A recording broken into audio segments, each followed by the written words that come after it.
as Andy said, this is an enormous card. So let's get right to work. We start with the Thursday nighter, December 15th, 8:15 p.m. Eastern. San Francisco 49ers 9-4, 3-3 on the road at the Seattle Seahawks 7-6, 3-3 at home at Lumen Field in Seattle, Washington. 37 Fahrenheit, partly cloudy, 5 miles per hour. I will be hosting the Thursday night this week. I fly out west on Monday, so I've traded the Thursday for the Monday nighter with Connor Mack. So I will be hosting for my two favorite teams in the NFL, but one I care a little more about than the other. And that would be the San Francisco 49ers, who come on off a dominant 35-7 win at home over the Buccaneers. Let's quickly look at the line history here. This opened up with Seattle plus 3.5 at minus 110. It got up to minus 115 several times. It's gone up to minus 115 several times, and it keeps slipping back off, But right now it's a minus 114, 4-cent move towards them. From a total standpoint, it opened up at 43.5. There has been a 4-cent move to the under. When we get over to the cash flow in this one, we have slight line value on the San Francisco 49ers. And we have 10,341 tickets in, but the bigger bets are coming in on the Seahawks. 35% of the tickets, 53% of the cash. Then 31% of the tickets and 87% of the cash on the under. Sky Dragon says so much to like about Seattle here. Slatsy giving a shout out to Birdie's breakdown of Panthers Seahawks. It was spot on. He was excellent. Birdie says, I will be betting the Seahawks plus 3.5, and their money line is live, in my opinion. This is from Birdie. He says, really bad spot for the Niners here. Seahawks are shaping up to be the best bet of the week. Spenny Pennybomb says, Gino's starting to look like old Gino. He did not look good against the Panthers team. We are going to start with the San Francisco 49ers breakdown. I'm going to set a table for the Niners, hand it over to Andy, and then we're going to hit the Seattle Seahawks. Niners coming off that dominant victory at home over the Bucks. Brock Purdy, 16-21 for 185 yards, 2 touchdowns, no interceptions. He injured his oblique on the second drive of the game. He's working through a rib injury as well. He's considered day-to-day. Josh Johnson did come in the fourth quarter. Shanny says, I know that Brock is sore today. They were still at this point waiting for the MRI.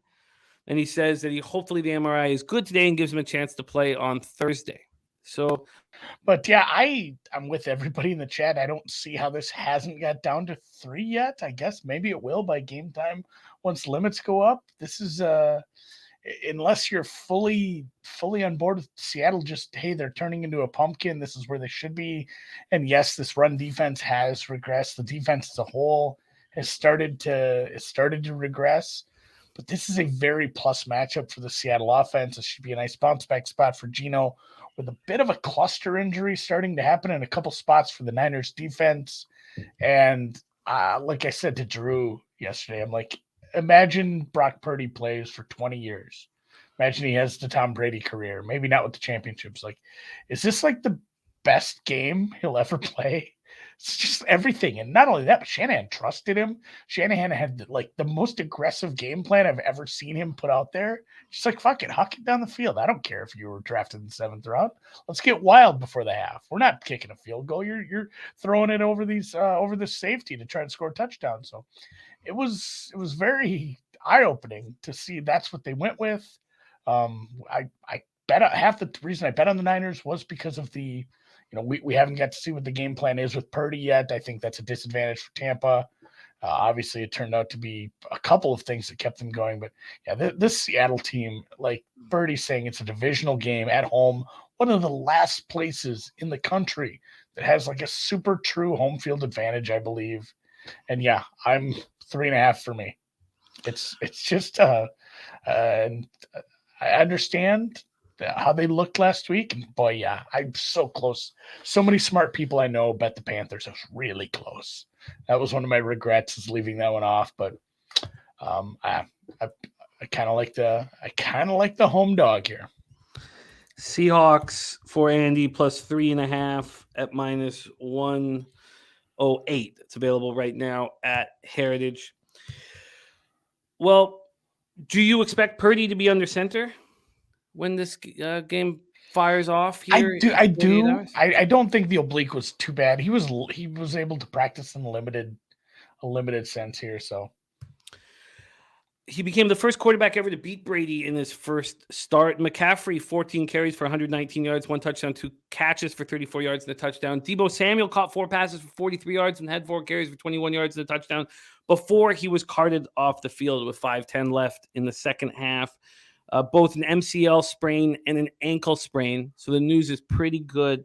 He's week to week, and they think he'll be back before the regular season ends.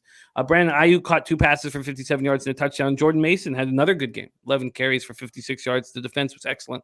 Held the Bucs to 322 total yards and 4 of 16 on third down. They didn't sack Brady, but they hit him 7 times.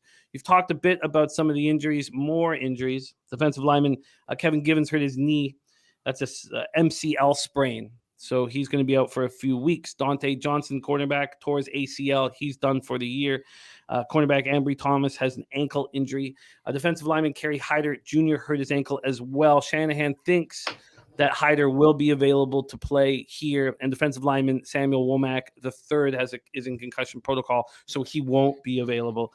Seattle comes in off that 30-24 loss at home to the Panthers. And I do want to discuss this a little more, but I can understand completely why you guys are on the Seahawks here situationally. But they've lost 3 of 4 with all 3 losses coming to teams with losing records. They've not looked good. Geno Smith was 21 of 36 for 264 yards, 3 touchdowns, 2 interceptions.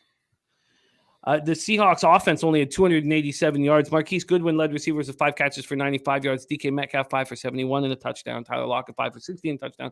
Marquise Goodwin also had a touchdown. But the ground game struggled with Kenneth Walker sidelined due to an ankle injury. Pete Carroll said that Walker will get some work today in practice to see where he's at. And it's important to have him in. DJ Dallas is not going to be returning this week. He got hurt during the game. Do you expect Kenneth Walker to be in the lineup for the Seahawks, Andy? No, I don't. I don't think he's back yet. And again, I don't think it matters. They now have 3 receivers who are pretty good against a bit of a beat-up secondary. I think the game plan was always going to be try to attack the secondary anyway. So hopefully they just don't give Schefter sold the bag last week and tried to tell us it was somebody else, but Homer or whoever that's toting the rock, hopefully they get like 6 carries and they're all in the fourth quarter with a lead, because it's without Walker, the run game definitely takes a big step down. It was ugly. Homer ran 9 times for 26 yards. 4th straight game. The Seahawks have rushed for under 100 yards. The defense couldn't stop the Panthers on the ground. Carolina finished with 223 yards rushing. Seattle's allowed 2 of its last 3 opponents to top 200 yards rushing. They've allowed 5 straight opponents to rush for at least 122 yards. They're 31st in the league in rush defense, 160.5 yards per game. Only Houston is worse.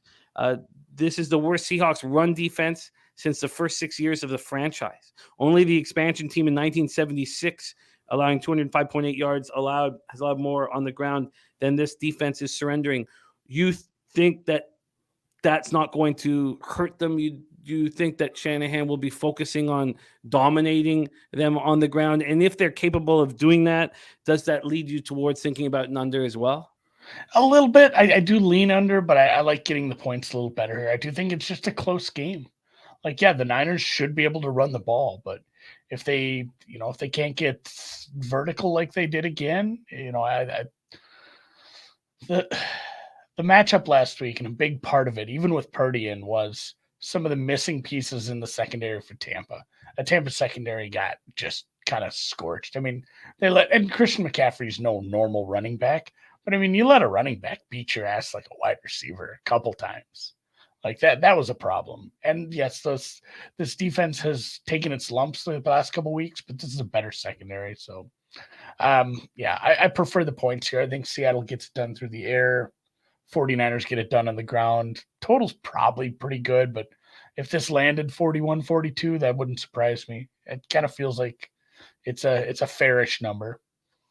Seattle went 0-4 against the NFC South. It was awful. They lost Al Woods late in the first half to an heel injury.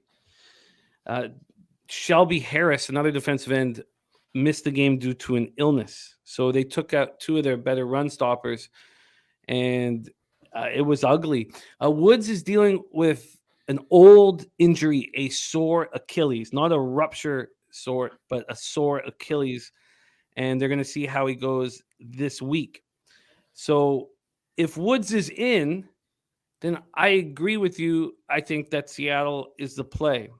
With Woods in, they move to a 5 technique thing with Woods, where he's outside of the end position. And Woods running in the lanes for the Panthers, zone read plays at the tackle gap. That worked well. It worked well. Seattle allowed Carolina to have 78 yards on 22 rushes in the first half.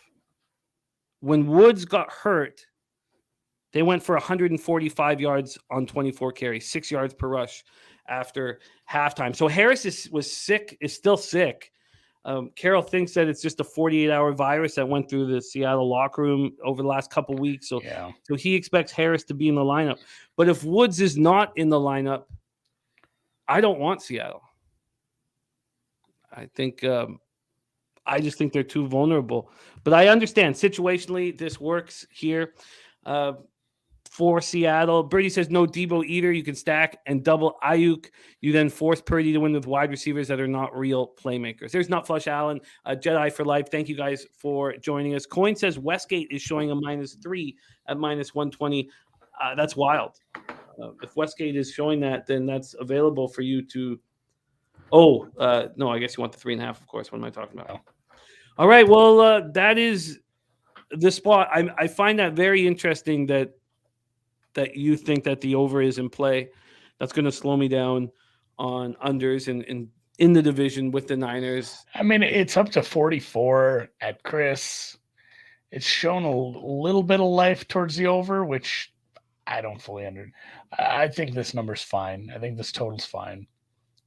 It's going to come down to both teams are going to move the ball. It's going to come down to red zone, which can be a little bit of variance. I'm not super keen the more I talk about it about getting involved in this total. All right. Well, Andy has moved on the Seahawks plus 3.5 at -108. And at this point, the only thing that I was interested in was the under. But we will be live betting it, and we dominated the live betting action last night, which was very easy. Some games are just very easy. And we'll see. Andy's moved on to Thursday Nighter. That is our Thursday night breakdown. Join us for the live bet stream right here on Pub Sports Radio at 8 p.m.